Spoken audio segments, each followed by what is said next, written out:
Hey everyone, welcome to Raj economics and commerce classes. मैं हूं नीरज कुमार और आज मैं आप लोगों के बीच एक बहुत ही बेहतरीन वीडियो को लेकर के आया हूं, क्योंकि आज मैं डिस्कस करने वाला हूं सीयूईटी पीजी इकोनॉमिक्स के previous year questions, that is 2022। ठीक है, 2022 में जो सीयूटी पीजी इकोनॉमिक्स का एग्जाम हुआ था, ताकि एमए इकोनॉमिक्स में एग्जाम आपका एडमिशन हो सके, है ना, उसके क्वेश्चंस को मैं डिस्कस करने के लिए यहाँ पे आया हूँ। ठीक है, आपको पता होगा शुरुआत के जो क्वेश्चंस होते हैं वो जनरल होते हैं। ठीक है, 26 से 100, 26 से लेकर 100 तक को जो क्वेश्चंस थे 2022 में, वो इकोनॉमिक्स से रिलेटेड था, मतलब आपके सब्जेक्ट डोमेन से था, है ना। वैसे इस बार तो सुनने में ये आ रहा है, ठीक है, कि एग्जाम सिर्फ और सिर्फ सब्जेक्ट डोमेन का होगा। तो आप अगर सीयूटी पीजी का एग्जाम दे रहे हैं तो प्रीवियस ईयर के क्वेश्चंस आपके लिए बहुत इंपॉर्टेंट है। ये पूरा वीडियो को देखिए, दोस्तों तक ज्यादा से ज्यादा शेयर कीजिए, चैनल को अगर सब्सक्राइब नहीं किया तो कर लीजिए, है ना। आज इस वीडियो में मैं डिस्कस करने वाला हूं क्वेश्चन नंबर 26 से 40 तक। ठीक है, ध्यान रखिएगा। 12 मार्च को सीयूटी पीजी इकोनॉमिक्स का एग्जाम है, तो उसी को दिमाग में रखते हुए मैं इस वीडियो को बना रहा हूं, है ना। 26 से 40 तक आज डिस्कस कर रहे हैं, बाकी क्वेश्चन में कल डिस्कस, मतलब 2-3 दिनों में कंप्लीट जो क्वेश्चन है वो डिस्कस में कर दूंगा। ठीक है, बस स्टे ट्यून, है ना, और पूरा वीडियो को एंड तक देखें। क्लियर है? तो चलिए 26 का मतलब इकोनॉमिक्स का पहला क्वेश्चन क्या है? Bandwagon effect makes demand more. देखिए, सबसे पहले जैसे हम लोग बात करते हैं बैंडवागन इफेक्ट, ठीक है, तो इस इफेक्ट को समझिएगा डेमोन्स्ट्रेशन इफेक्ट भी बोलते हैं। क्या बोलते हैं? Demonstration effect. और ये डेमोन्स्ट्रेशन इफेक्ट क्या होता है भाई? देखिए, अगर आपके सोसाइटी में आपके आसपास कोई चीज को परचेज कर रहा है, आपको देख के लग रहा है कि भाई हम भी खरीदते हैं ना, ठीक है, तो आप कब खरीदोगे? जब आपको सस्ता लग रहा होगा। मतलब प्राइस अगर घटेगा तुरंत सब लोग क्या करेंगे, दिखावटी प्रभाव उस पर बहुत ज्यादा इफेक्टिव हो जाता है। ठीक है, तो डेमोन्स्ट्रेशन इफेक्ट के केस में जो डिमांड होता है मोर इलास्टिक होता है। क्यों? क्योंकि जब प्रोडक्ट का प्राइस घटता है तो डिमांड बहुत ज्यादा जो है, क्वांटिटी डिमांडेड जो होगा वो काफी ज्यादा इंक्रीज होता है। जितना प्राइस में चेंजेस होगा ना, उससे ज्यादा डिमांड में चेंजेस आता है। ठीक है, देखिए इंडिया में जब आईफोन का सेल आता है ना, जैसे थोड़ा सस्ता हुआ डिमांड बहुत बढ़ जाता है। क्यों? क्योंकि उस पर डेमोन्स्ट्रेशन इफेक्ट कहीं ना कहीं वर्क करता है। ठीक है, तो डेमोन्स्ट्रेशन इफेक्ट के केस में डिमांड जो होगा वो मोर इलास्टिक होगा। क्लियर है?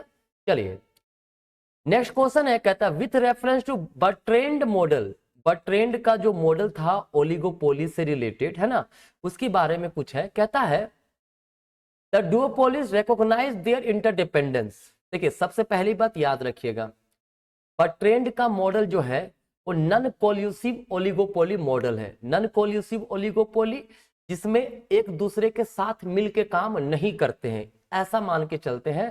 चाहे कुर्नो मॉडल हो, बर्ट्रेंड मॉडल हो, ठीक है, चैम्बरलिन मॉडल हो, किंड मॉडल हो, ये सब ये मान के चलते हैं कि नॉन कोल्यूजन है, मतलब जितने भी फर्म्स है ओलिगोपोली में मिल के काम वो नहीं कर रहे हैं। ठीक है, तो ये हमारा ऑप्शन तो नहीं होने वाला है। ठीक है, क्योंकि इंटरडिपेंडेंट मतलब मिलके, इंटरडिपेंडेंसी समझ जाएगा तो मिलके काम कर लेगा, तो उसकी बात नहीं करता है। इट एक्सप्लेन प्राइस रिजिडिटी, नहीं, प्राइस रिजिडिटी की बात किंड मॉडल करता है। कौन सा मॉडल करता है? किंड मॉडल, जो कि पॉल स्वीजी के द्वारा दिया गया है। ठीक है, each duopolist assumes that other keeps its price constant। बिल्कुल, पर ट्रेंड मॉडल में ये माना गया है कि जो राइवल फर्म होगा ना, जो उसका कॉम्पिटिटर फर्म होगा, वो अपने प्राइस को कांस्टेंट रखेगा। ठीक है, आगे ऑप्शन देख लेते हैं। each duopolist assume that other keeps its quantity constant। ये जो है ना, ये अजम्पशन है कुर्नो का। ठीक है, कुर्नो मॉडल का अजम्पशन है कि जो अदर फर्म, जो राइवल फर्म्स होंगे, ठीक है, वो अपने क्वांटिटी को कांस्टेंट रखेंगे। तो यहां क्वेश्चन बर्ट्रेंड का था, ऑप्शन नंबर 3। मैं क्यों कह रहा हूं पूरा क्वेश्चन देखिए, क्योंकि देखिए हर क्वेश्चन में डिस्कस कर रहा हूं ना, हर ऑप्शन डिस्कस कर रहा हूं, ये आपके लिए काफी ज्यादा हेल्पफुल रहने वाला है। ठीक है, तो चलिए नेक्स्ट क्वेश्चन देखते हैं। कहता if the demand for agriculture product is in elastic. In elastic का मतलब पहले ध्यान रख लीजिए, इन इलास्टिक का मतलब क्या होता है? Change in quantity demanded is less than change in price. Price अगर मान लीजिए बहुत ज्यादा बढ़ गया, डिमांड घटा बट बहुत कम घटा। प्राइस बहुत ज्यादा घट गया अगर मान लीजिए तो डिमांड बढ़ेगा बट बहुत कम बढ़ेगा, जितना प्राइस उतना नहीं। तो प्राइस में चेंजेस ज्यादा, क्वांटिटी में चेंजेस कम, है ना। तो इससे क्या होगा? As the price decrease the revenue earned by the producer increases. नहीं, मैंने क्या कहा? अगर इन इलास्टिक है तो प्राइस घटने के केस में क्या होगा ना, डिमांड बढ़ेगा जरूर, बहुत ज्यादा नहीं बढ़ेगा। तो बहुत ज्यादा डिमांड नहीं बढ़ेगा तो रेवेन्यू बहुत ज्यादा जनरेट नहीं होगा। तो ऑप्शन गलत हो गया। नेक्स्ट है as the price decreases the revenue earned by producer decreases. बिल्कुल ये सही है। इन इलास्टिक डिमांड जब भी हो तो समझिएगा कि जब प्राइस घटेगा ना, ठीक है, तो प्रोड्यूसर का क्या होगा? इनकम भी घट जाएगा। क्योंकि भाई जब प्राइस घटता है, डिमांड बढ़ता जरूर है लेकिन डिमांड बहुत कम बढ़ता है, वो very small increase in demand, ठीक है। तो इसका मतलब प्रोड्यूसर का जो अर्निंग होगा वो घट जाएगा। तो ऑप्शन नंबर 2 हमारा करेक्ट आंसर होगा, ठीक है। चलिए नेक्स्ट क्वेश्चन। कहता a fall in price of commodity whose demand curve is rectangular hyperbola causes total expenditure on commodity. देखिए रेक्टेंगुलर हाइपरबोला कब होता है? जब elasticity of demand equal to 1 होता है। तो कहता है अगर प्राइस घट गया तो टोटल एक्सपेंडिचर पे क्या प्रभाव पड़ेगा? याद रखिएगा, थोड़ा सा यहाँ पे ब्रीफली बता दे रहा हूं। अगर प्राइस इंक्रीज हो, टोटल एक्सपेंडिचर जो हमारा है वो भी इंक्रीज करे तो elasticity of demand less than 1 होता है, ठीक है। जब प्राइस इंक्रीज हो, टोटल एक्सपेंडिचर हमारा डिक्रीज करे तो elasticity of demand greater than 1 होता है, ठीक है।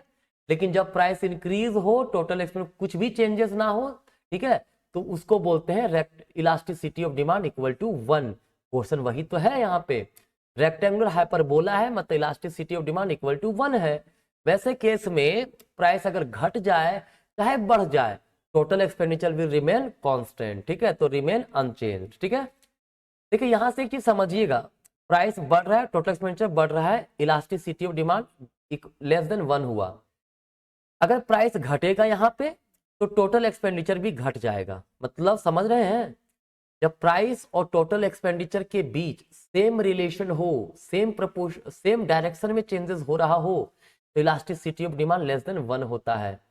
लेकिन अगर प्राइस घटे और टोटल एक्सपेंडिचर बढ़ जाए, मतलब रिलेशन जो हमारा है वो इनवर्स है। अगर इनवर्स रिलेशन होगा प्राइस और टोटल एक्सपेंडिचर के बीच में तो वो elasticity of demand greater than 1 होगा, ठीक है। चलिए तो यहाँ पे remain unchange in the case of rectangular hyperbola. जब प्राइस फॉल करेगा किसी कमोडिटी का तो टोटल एक्सपेंडिचर क्या होगा? It will remain unchange, constant रहेगा, ठीक है। चलिए नेक्स्ट क्वेश्चन कहता था Engel curve for a given goods, है ना। देखिए गिवन गुड बेसिकली इस पे वो होता है जिसपे लॉ ऑफ डिमांड अप्लाई नहीं होता है ना। ये इंफीरियर गुड्स का एक पार्ट है ना। All the given goods are inferior, है ना। और इंफीरियर गुड्स के केस में जो एंजल कर्व होता है वो निगेटिवली स्लोप्ड होता है। मतलब जब हमारा मान लो इनकम यहाँ पे है तो डिमांड यहाँ कर रहे हैं, इनकम बढ़ गया ना तो डिमांड घट जाएगा। तो कैसा बना डिमांड कर्व? डाउनवर्ड स्लोपिंग, मतलब निगेटिवली स्लोप्ड। कोई दिक्कत? इतना इजी था, है ना। चलिए 31 नंबर का क्वेश्चन है कि कहता है इन the case of price leadership, मतलब प्राइस लीडरशिप है। प्राइस लीडरशिप का मतलब ऐसा सिचुएशन है ना जब कोल्यूजन मार्केट हो, वहां पे कोई एक ऐसा फर्म है जो डोमिनेट करता हो, या कोई फर्म जो बहुत ज्यादा एक्सपीरियंस्ड वाला फर्म हो, मतलब वो लीडर के रूप में काम कर रहा हो मार्केट में, ठीक है। तो कहता है अगर प्राइस लीडरशिप का सिचुएशन हो, द डोमिनेंट फर्म जो दूसरों को डोमिनेट करता है, all the firms in the purely oligopolistic industry will produce their best level of output. देखिए सिंपल सी बात है, अगर प्राइस लीडरशिप है मतलब वहां पे एक डोमिनेंट फर्म जो है वो एक एज अ प्राइस लीडर के रूप में काम कर रहा है, तो प्योर ओलिगोपोलिस्ट के सिचुएशन में जो प्रोड्यूसर्स होंगे, जितने भी प्रोड्यूसर्स होंगे वो क्या करेंगे भाई? वो हमेशा तो कोशिश तो करेंगे ही ना कि अपना बेस्ट लेवल ऑफ आउटपुट हम प्रोड्यूस कर सके ताकि मार्केट में एग्जिस्ट कर सके, है ना। तो यहाँ पे वो आंसर क्या हो जाएगा, ऑलवेज हो जाएगा। ठीक है, कोई दिक्कत नहीं। चलिए नेक्स्ट क्वेश्चन हमारे पास है 32 नंबर, कहता है द गोल्डन रूल और रेट ऑफ सेविंग। देखिए जब भी बात की जाए golden rule rate of saving या फिर गोल्डन रूल ऑफ सेविंग, इसका मतलब होता है ऐसा सिचुएशन जहां पे लोग सेविंग करें और सेविंग के साथ साथ अपना कंजम्पशन को मैक्सिमम करें एट अ स्टेडी रेट, है ना, कंटिन्यूअस, राइट। तो वो ऑप्शन क्या है, पहला में देखिए क्या ऑप्शन है, the level of saving which is the maximum possible achievable in the economy. नहीं, सेविंग की सिर्फ बात नहीं करता है ना, that rate of saving where consumption is maximised at steady rate, बिल्कुल यही ऑप्शन हमारा होगा। सेविंग का ऐसा रेट जहां पे कंजम्पशन मैक्सिमम हो रहा एट अ स्टेडी रेट, धीरे धीरे, कंटिन्यूअस कंटिन्यूअस, राइट, क्लियर। तो ऑप्शन नंबर 2 होगा हमारा। ठीक है, चलिए नेक्स्ट क्वेश्चन हमारे पास है, कहता था बेस्ट और optimal level of output for a perfectly competitive firm. देखिए परफेक्टली कॉम्पिटिटिव फर्म में क्या होता है ना, ये AR इक्वल्स MR है हमारा, right. This is the marginal cost curve, है ना, this is the price. Equilibrium का क्या कंडीशन है, इक्विलिब्रियम का कंडीशन है MR इक्वल टू MC होना चाहिए। तो ये तो यहां पर भी है, A पॉइंट पर भी है, B पॉइंट पर भी है। दूसरा कंडीशन है MC राइजिंग होना चाहिए, है ना, यहाँ A पॉइंट पर तो MC फॉलिंग है, B पॉइंट पर राइजिंग है, तो हमारा आंसर B पॉइंट पर होगा। तो क्या क्या कंडीशन हुआ, MR इक्वल्स MC होना चाहिए, पहला कंडीशन परफेक्टली कॉम्पिटिटिव फर्म में इक्विलिब्रियम का, है ना। दूसरा MC राइजिंग, मतलब MC शुड बी राइजिंग, है ना। तो कहीं है option, option number 4, MR equals MC and MC is rising, clear है। चलिए नेक्स्ट देखते हैं, aggregate demand is, aggregate demand जो हमारा होता है वो बेसिकली इस प्रकार का एग्रीगेट डिमांड कर्व है, जहां पे इधर प्राइस लेवल होता है, इधर हमारा आउटपुट होता है। क्या होता है, आउटपुट बोलिए इनकम बोलिए, दोनों चीजें सेम है। ठीक है, कहते हैं aggregate demand is negatively related to price level, बिल्कुल ये तो सही है, because a decline in the price level has a negative effect on demand for output, बिल्कुल सही है, यही हमारा आंसर है। जब देखिए निगेटिव रिलेशन है ना आउटपुट के साथ, देखिए तो जब प्राइस घटा आउटपुट बढ़ रहा है ना, डिमांड बढ़ रहा है ना, यही तो आंसर होगा, बाकी चीज को देखने का आवश्यकता है नहीं, लेकिन देख लेते हैं। Second option negatively related price level, देखिए यहां तक तो सही है भाई, because a decline in price level has a positive effect on output. नहीं, जब प्राइस घटेगा तो आउटपुट भी अगर घट जाए तब ना पॉजिटिव इफेक्ट बोलेंगे, तो ये नहीं होगा हमारा। ठीक है, तो हमारा आंसर यहाँ पे ऑप्शन नंबर 1 है ना। चलिए नेक्स्ट क्वेश्चन देखते हैं 35, the demand for money, money का जो डिमांड है ना, देखिए सबसे पहली बात याद रखिएगा, मनी का demand is highly influenced by level of income, जिसको हम लोग बोल सकते हैं level of output and rate of interest. ठीक है, तो क्या है positively related to output, output को हम लोग इनकम भी मान लेंगे, एक ही चीज है, output income both are same. Positively related to output and rate of interest गलत है। डिमांड फॉर मनी, इनकम बढ़ेगा तो डिमांड फॉर मनी बढ़ेगा, ये तो सही है, ये दिक्कत नहीं है, यहां तक सही है। बट रेट ऑफ इंटरेस्ट के साथ इनवर्स रिलेशन होता है, जब रेट ऑफ इंटरेस्ट घट जाएगा ना तो डिमांड फॉर मनी बढ़ जाएगा, है ना, केन्स ने कहा था अपने थ्योरी में, है ना। तो ऑप्शन नंबर 4 में हमको ये दिख रहा है पॉजिटिवली रिलेटेड टू आउटपुट, मतलब इनकम के साथ पॉजिटिवली रिलेटेड है, and inversely related to rate of interest, है ना, यही हमारा आंसर होगा। ठीक है, चलिए question number 36, the user cost of capital, एक जो यूजर कॉस्ट ऑफ कैपिटल होता है वो क्या होता है। देखिए यूजर कॉस्ट ऑफ कैपिटल का मतलब है एक्चुअली में रियल रेट ऑफ इंटरेस्ट क्या है, और जो कैपिटल हम यूज कर रहे हैं साल बाय साल, ईयर बाय ईयर, उसमें कितना वैल्यू रिड्यूस हो रहा है ना।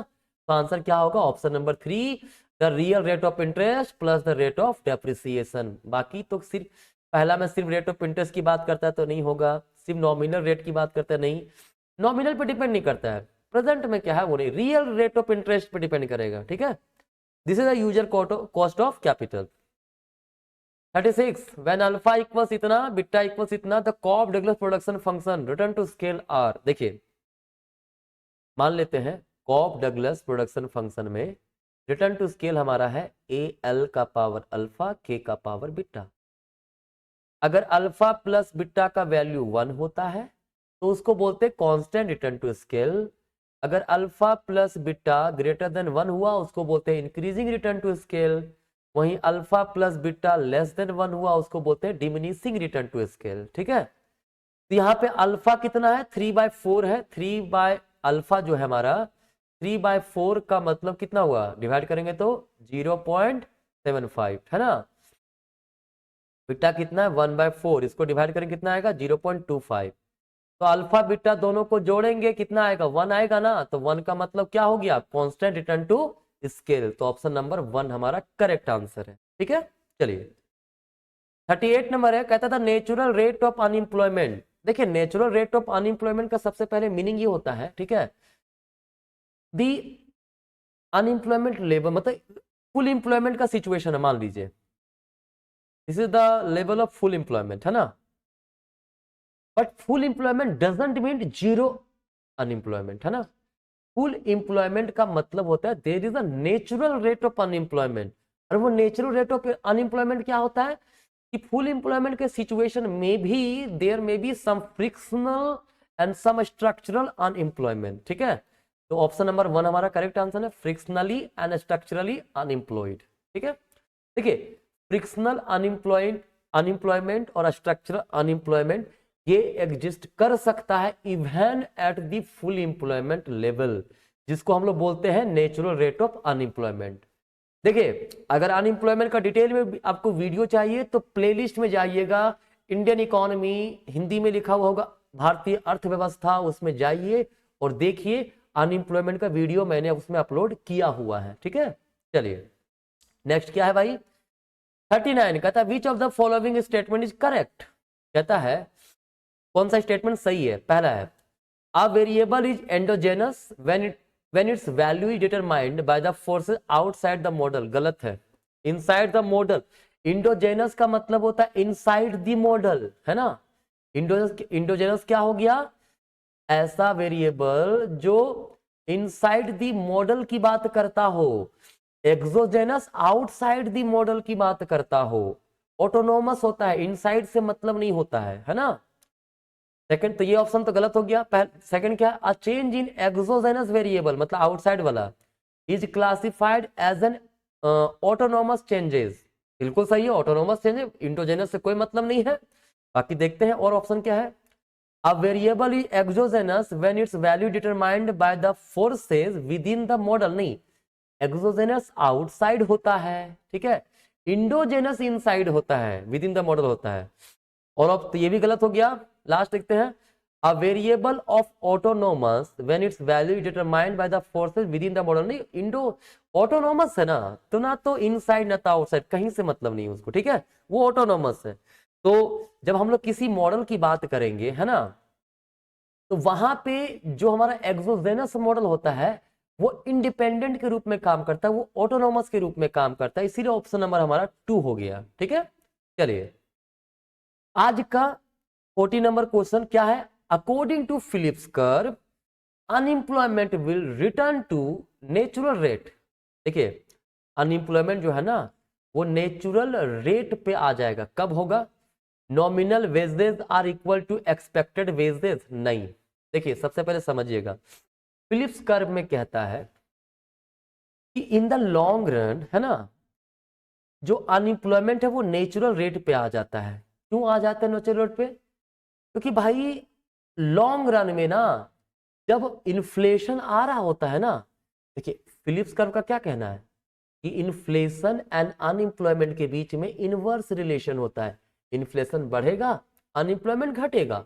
बट लॉन्ग रन क्या कहता है, कोई रिलेशन नहीं है। वो जो अनएम्प्लॉयमेंट होगा वो नेचुरल रेट पर एग्जिस्ट करेगा ड्यू टू मनी इल्यूजन। देखिए जब इन्फ्लेशन आता है, मान लीजिए उसको वेज रेट ज्यादा मिलने लगा, तो जब वेजेस ज्यादा मिलने लगा तो वो ये सोचेगा ना कि भाई ज्यादा काम करते ज्यादा पैसा कमाएंगे। लेकिन पता वहां दिक्कत क्या होता है, जब इन्फ्लेशन आया मनी वेज तो बढ़ा लेकिन उसका परचेजिंग पावर भी तो नहीं बढ़ा यार। इन्फ्लेशन आने से उसका परचेजिंग पावर ऑलरेडी घटा, तो वेज रेट बढ़ने से वो सिर्फ उसको मीट कर पाया, पहले जिस स्थिति में था अभी भी उसी स्थिति में है वो, ठीक है। तो इसीलिए कहा गया है कि फिलिप्स कर्व जो होगा अनएम्प्लॉयमेंट उसमें क्या होता है, नेचुरल रेट पे पहुंच जाता है, कब, लॉन्ग रन में। क्या कोई ऑप्शन है लॉन्ग रन?